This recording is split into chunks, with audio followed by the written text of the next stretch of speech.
хүн ер нь юунаас болоод өвчлөдөг вэ? Хамгийн аюултай хор хуруун шилэнд биш. Таны тархинд байдгийг мэдхүү. Психосоматик буюу хүний сэтгэц ба бие махбодын эрүүл мэндийн хоорондох харилцан хамаарлыг судалдаг шинжлэх ухааны салбар нь дараах ойлголтыг баталсан байна. Хүн сэтгцээсээ буюу байнгын санаа зовлт, түгшилт, гомдол, бухимдал гэх мэтээс болж өвчлөдөг. Бүх өвчин бие махбодод биш, тархинд эхэлдэг юм. Таны сэтгэл сөрөг эрчим гаргаж эхлэхэд бие махбод аюулын горимд орон агшиж, өөрийгөө нөхөн сэргээх функц нь ажиллахаа болдог байна. Таны тархи сэтгцийн өвдөлт ба бие махбодод учирсан аюулыг ялгадаггүй. Тэгээд цуснд таныг дотроос нь нийддэг стрессийн гормон болох кортизол бас хүчлийг шахдаг байна. Ингээд л таны оронд бие махбод тань ярьж эхэлнэ шүү дээ. Уй гашуудлаас болж зүрх хэлбэрхэн чулуу шиг болон хуурна. Бас хүлээж аваагүй хайр өвдөнө. Харин таны ходоод бол 2 дахь тархи. Нуугдмал, төгшүүртэй, гомдолтой онжилүүд ходоодны шарахыг түлж авраарай гэж дохио өгч байгаа нь тэр. Таны нуруу хүндцэн хүүрснээс биш, өөртөө өрүүлсэн хариуцлагын ачааллаас болж өвдөнө. Таны эсүүд таны бодлыг сонсдог.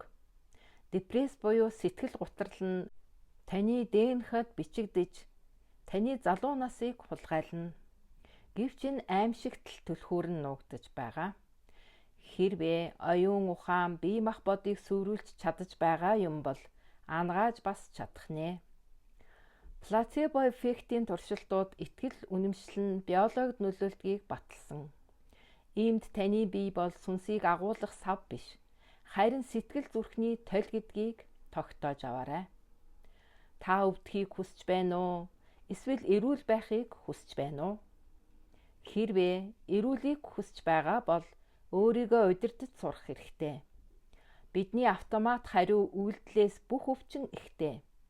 Бид өөрсдийгөө хяндаггүйгээс уурлаж уцаарладаг, ердөө л автомат удирдлагатай. Иймээс таны хийх эхний алхам бол гар удирдлагад шилжих явдал юм. Сэтгэл тавгүйдэх бүртээ азнаад өөрөөсөө би өвдмөр байна уу?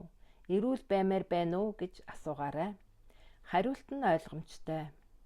Бухимдахгүй байхын тулд үйл явдлыг өөрчлөх бус харах өнцгөө л өөрчлөх хэрэгтэй.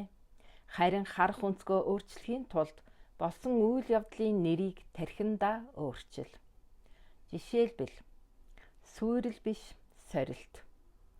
Асуудал биш, туршлага. Ингэж чадвал бие махбод тань өвдөхөө болно.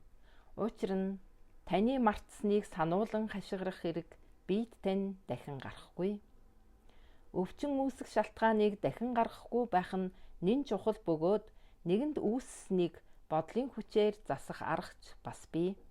Амьдралын мод мэдлэгийн технологиуд эрүүлжин залуучхад төдийгүй ажил үйлсээ бүтээх, элбэг хангалуун амьдрах, орчлон ертөнцийн нууцад нэвтрэхэд тань туслах болно.